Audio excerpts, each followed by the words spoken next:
Alright, hello everybody. To start off this video, we are going to review standard form of linear equations again. Standard form of linear equations, if you remember, is ax plus by equals c. Okay, and it's just a specific way that we want to rewrite linear equations in. Okay, we want it in this specific order, following some specific rules. First off, remember, we want it in this exact order, okay, where the x term and the y term are on the same side, and specifically on the left side. The x term should be first, and then the constant is all by itself on the right side of the equation. All right, some of the rules that go along with standard form. One of the rules is that the coefficient that's attached to the x, cannot be negative. Okay, the a term cannot be negative. Another rule is that a, b, or c, so the coefficient attached to a, the coefficient attached to y, and also the constant, none of them can be fractions. And they cannot be decimals either, no fractions or decimals. Okay, and then the third rule that we talked about, the third rule is that a, b, and c must have a greatest common factor equal to 1. That means that if you can divide all of these numbers by the same number, so maybe it's 2, 4, and 6, we could divide them all by 2. Okay, you have to simplify it if you can and get it down to a greatest common factor of 1. Alright, so in this video, we're going to take some linear equations and practice rewriting them into this form. Alright. So the first one we'll take a look at is 2y equals 4x plus 5. So we want to take this equation and rewrite it into standard form. Well, first off, it's not on the right order, right? We want this x term on the left side of the equation. And the way we can move that x term on the left side is by subtracting 4x. 4x minus 4x would be 0. Rewrite it to the other side, and now we'd have negative 4x. This is a positive, so it'd be plus 2y equals just 5. Now, if we think about our rules, well, let's take a look at them if they're still there. Well, what's the only thing that's not okay about this? Why is it not in standard form? What rule is it breaking? Well, the a is a negative. So to get rid of that negative 4, we divide everything. If you divide one thing, you have to divide everything by negative 1. And dividing by negative 1, all it does is flips the signs of everything. So it would be positive 4x minus a 2y equals negative 5. And there you go. The x and y are on the same side. X is first, y is second. Constant is by itself. The x is not positive. There are no fractions or decimals. And then we have to check, well, are there any numbers that go into 4, 2, and 5? The only number that goes in all three of those numbers is 1, so we're good to go. It's in standard form. Nice. So we'll do a couple more here in this video.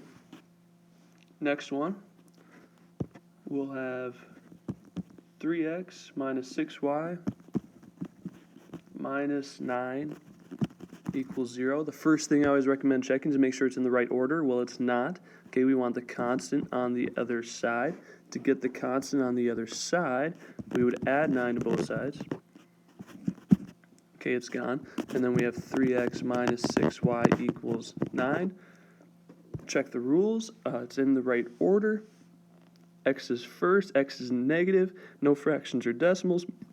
But that third rule, the one that's easy to forget sometimes, we notice that 3, 6, and 9 can all be divided by 3, so we need to simplify it.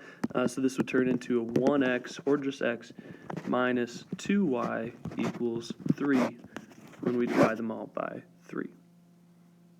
All right, so two more. I'll do two more for you in this video.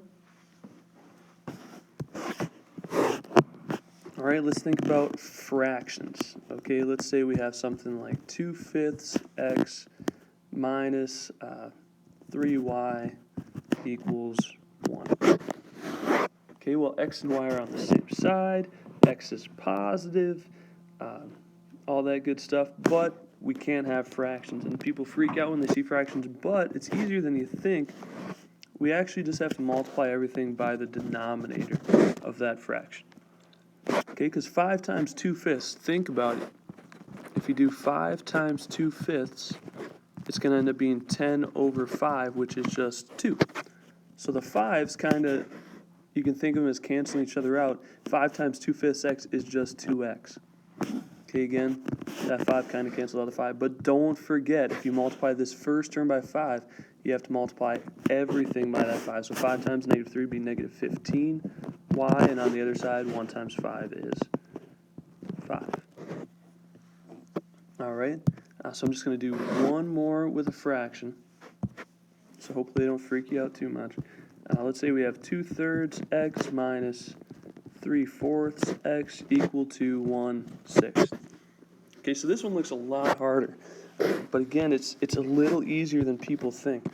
We just have to multiply every single term here by a common denominator of 3, 4, and 6. Well, what do 3, 4, and 6 all go into? They all go into 12. So we're going to multiply each one of these by 12. Technically 12 over 1, you can think of it as if you'd like to. Okay. So we think about piece by piece. 12 times 2/3, well, 12 times 2 would be 24. Divided by that 3, it would turn into an 8x. Okay, again, 12 times 2 divided by 3. Then 12 times 3/4, well, 12 times 3 is 36. Divided by 4 would be 9. 8x minus 9y. Sorry, that should have been a y in this equation. Sorry about that. And then the last one, 12 times 1, 6. 12 times 1 is 12. Divided by 6 is just 2. Okay, so you have to multiply by a common denominator. Remember, multiplying a whole number by a fraction, not as scary as you think. Multiply by the top, the numerator, divide by the bottom, the denominator.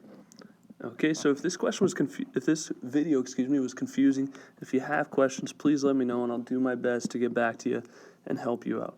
I hope you have a great day and we'll catch you later.